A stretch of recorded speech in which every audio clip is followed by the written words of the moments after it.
We are first 5125 Hawks on the Horizon. We are very excited to share our game idea, Gem Grab, with you. We believe Gem Grab has many unique features, is realistic, creative, has sound engineering design, and can be challenging for all teams regardless of skill level. As you can see by the slide, our process began with first analyzing the manual. We then came up with some high-level game ideas before concentrating on the theme. With the theme decided, we really honed in on our robot actions and points, then concluded with creating visuals and imagery. We examined past challenges and we were inspired to create gameplay based on them. Our initial brainstorm was very open-ended and brought about all kinds of game ideas, as you can see. After brainstorming, we started to narrow down our gameplay choices. We wanted to really think about what actions the robot should take. What would be expected of an FRC robot? We thought of picking things up, kicking things, and even create creative ones like making robots fit random shapes. Then we switched over to thinking about a theme. For our theme, we went through many ideas such as a pirate theme, an 80s synthwave theme, and even an escape room theme. Our first idea was a combination of the 80s and escape room. We thought about using keys to unlock different VHS tapes that would then be returned to a video store and then robots would escape by helicopter. But as we thought more about the 80s, escaping keys, adventure, and movies, we could not help but think about Indiana Jones, which led to our theme of archaeology. Not only does an archaeology theme provide opportunities for exciting tasks and creative freedom, but it also can be a great fit for FLL and FTC, allowing for FIRST to create a universal theme. Gem Grab is a result of our intensive process and contains many different elements. The documents we've submitted showcase a full diagram of the field and overview of our game, as well as more details such as point values. Today, we'd like to outline specific elements in more detail. Gems were initially hard plastic, but to use elements, we decided to use the yellow foam balls from Infinite Recharge, as shown here. This allows for cost reduction for FIRST and teams while still providing the same challenge. We wanted to make referees' jobs easier, resulting in the gem vault. Referees simply just count the gems inside at the end of each match. Our calculations indicate each vault can hold about 50 gems, which evenly divides the 100 gems that are available. Gems are released to the field at the excavation site. Our cardboard prototype shows a closed gem release platform with a chain hanging from it, as well as an open gem release platform that flips all the way down to allow gems to be released.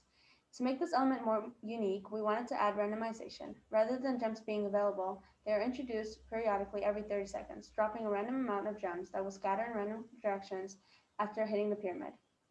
As simulated in the slide on the left, the flaps underneath the gem container open, letting gems drop and scatter. This is especially unique for FIRST challenges, as a randomized and periodic introduction of game elements has never been seen.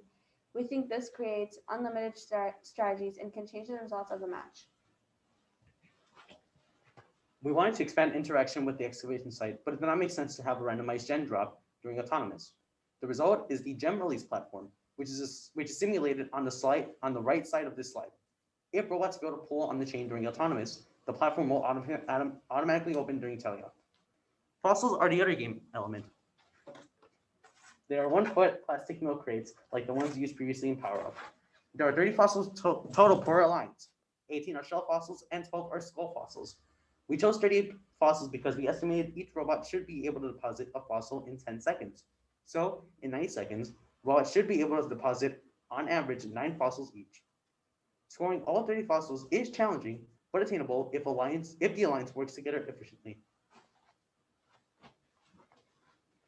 Fossils can be found at fossil sites where there are 4 fossils with 2 stacked on top.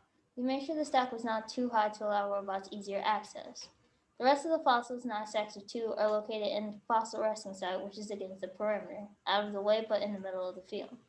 Each alliance has 2 fossil deposit zones where the robots pass fossils to the human player through an 18-inch hole as seen here. Behind each player station, you can find the fossil collection area. We took inspiration from Steamworks to get human players more involved. Fossils can only be scored with robots and human players working together. To add a challenge, predetermined randomized patterns are given at the beginning of the match. Completing patterns will be difficult for one human player, so they will need to coordinate with their alliance.